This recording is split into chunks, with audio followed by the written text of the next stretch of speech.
let's talk about Minnesota's best player in Anthony Edwards, who, after the win against the Cleveland Cavaliers, became the third youngest player in NBA history to reach 10,000 career points. Only LeBron James and Kevin Durant did it at a younger age. And that sets the stage for what has been a career best season for Anthony Edwards. As of recording, 29.2 points per game, career high. 57% on twos this year, Steve. 41% from three. 80 from the line. 5 boards, 4 assists, nearly 3 turnovers a game. I want to have a conversation about the playmaking for you because, like, I've enjoyed it. I think it's been better than what the box score numbers would suggest. But I've just enjoyed the subtle leveling up of Anthony Edwards. I think when we talked about him and the Wolves heading into the season, we were doing our division previews, and we both kind of talked about his desire to add this, like, mid-range / post-up game to further round out who he was as a scorer. And I think we have started to see some of that. But I think the thing that really stands out to me the most, and this is something that you've hit on a bunch, and so I'm not going to hang here too long, he just seems to have a better understanding of what defenses are trying to do. And he is not only selecting the right answer more often, he's selecting the right answer more quickly. And I think that, combined with his own growth just as a scorer and the kind of terms that he can dictate within that context, has made him more difficult to deal with, and looking ahead to what the playoff Minnesota Timberwolves are going to look like should make them even more difficult to deal with. Because we've seen in multiple postseasons, defense says, hey, we are going to try to take away X from Anthony Edwards. Go back to a couple of years in that Sun series, hey, we're going to put 2 on the ball against you. We're not going to let you have fun. And it's like, all right, fine. Early pass, I might get it back on the second side and I can attack, and you're just not going to have fun. And we've just seen this over and over and over again. And I have enjoyed watching the continuation of that process for him. I mean, I think the biggest thing with Anthony Edwards is he's just been so decisive. And it's funny that you said the quiet leveling up of his game, because I feel like the bucket getting has been loud to a degree. But we've seen an evolution and a combination of an understanding of what he has to do as a scorer, what he has to do as a playmaker, and Minnesota kind of expanding and putting him in different positions to win. And so as you get to this point of the season, a lot more movement for Anthony Edwards, low-key. A lot more getting an elbow touch, let him cut off that, or getting a handoff for him, a pin down, letting him play out of those scenarios as opposed to just pick and roll. But he's also in pick and roll. He's also in isolation and post-ups.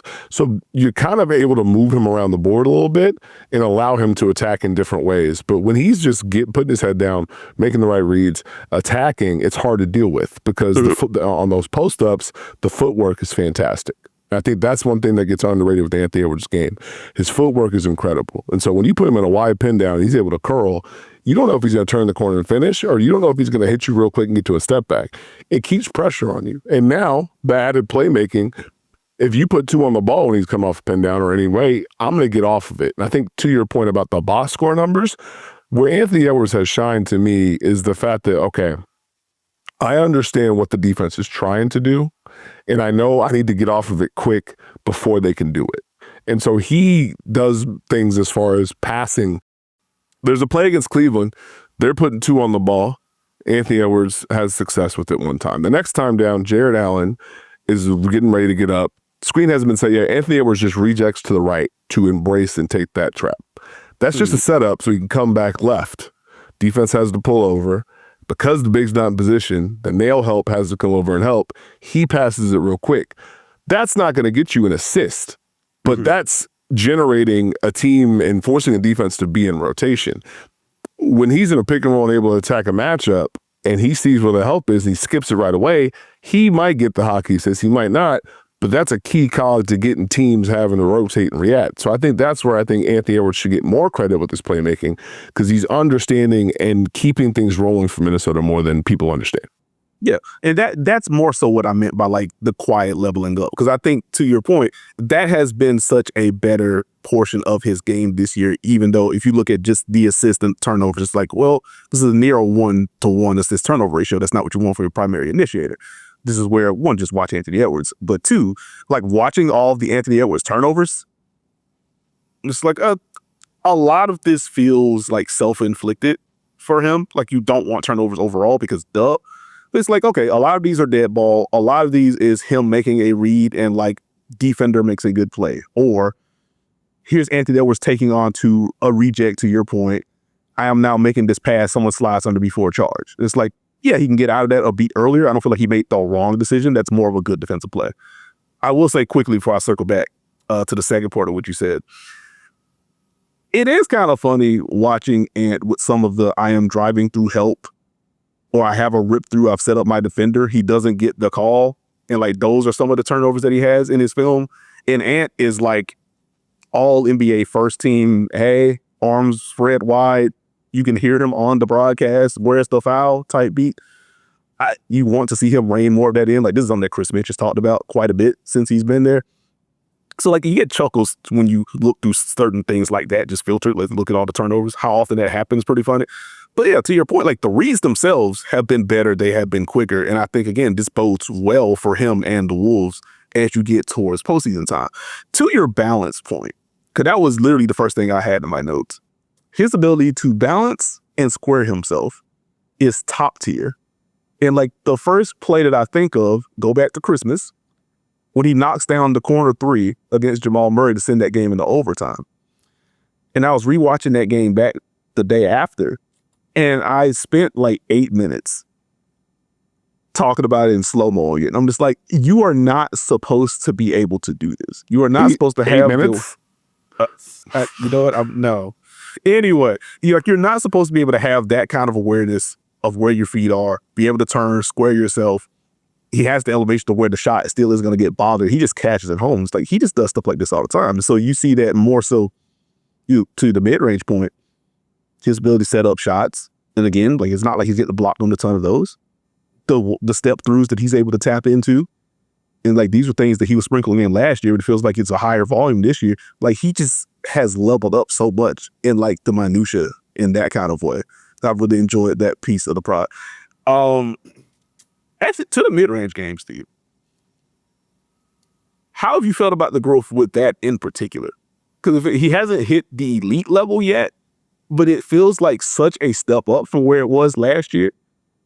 Like he is closer to being a true 3-level scorer than he ever has been. I mean, I think it's the confidence in which he takes them and when he takes them, and the fact that he can get to it whenever he wants. Makes it very dangerous when he has it going. So it's not necessarily like, hey, this is going to be drop coverage. I have a mid-range pull-up. No, I have the ball, and I'm going to work driving.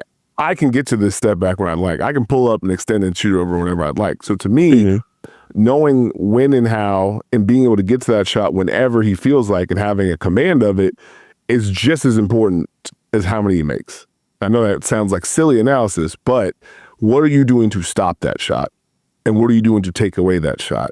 Especially when we get into fourth quarter clutch scenarios. Hey, he's got the ball handling and the footwork to get you off balance. Now I can get to the shot whenever I'd like. And when he makes it, it's tough to deal with. Yeah, I think expanding the palette in that way is going to be important for him. To that point, adds up recording at the very least. Converted the shade under 38% of his mid-range shots last season on about 3 attempts. He is up to 43.3% on over 3 attempts this year. So big leap in terms of percentages. A little more quietly, and I think this is more so what you're speaking to, Steve. You're talking about him in the paint in particular, not necessarily getting all the way to the rim, but some of these intermediate shots, these 10-foot shots, these 8-foot shots, they can get to counter some of the help that he's seeing on these drives. Converting nearly half of those this year, 49.5% on shots in the paint, non-rim. That's up from 40.4% from last season. Another massive gains there. And that's where you get to, he's converting 57% of his twos, because when he does get all the way to the rim, one, he can detonate on you and put you in the basket, put you in the stanchion. But like some of the, I am up here, I am hanging, you jumped with me, you were going down, I am still elevating, like those finishes are still there. And naturally you get to some of the foul drawing and stuff from there. Like he just has a way when he's on to fully bend the game to his will. And like, that's the scary part for me when you're talking about young guards or young wings going from star to superstar or from superstar to no doubt about it, top 5 guy, which is what this is the trajectory that Anthony Edwards, I think, is on right now. He's just in command. When you have the playmaking to complement that, it's a lot of fun. Last thing I want to hit on offensively with Ant at the very least. Because I think the leap last year for Ant was, holy crap, he is a 40% shooter on high volume.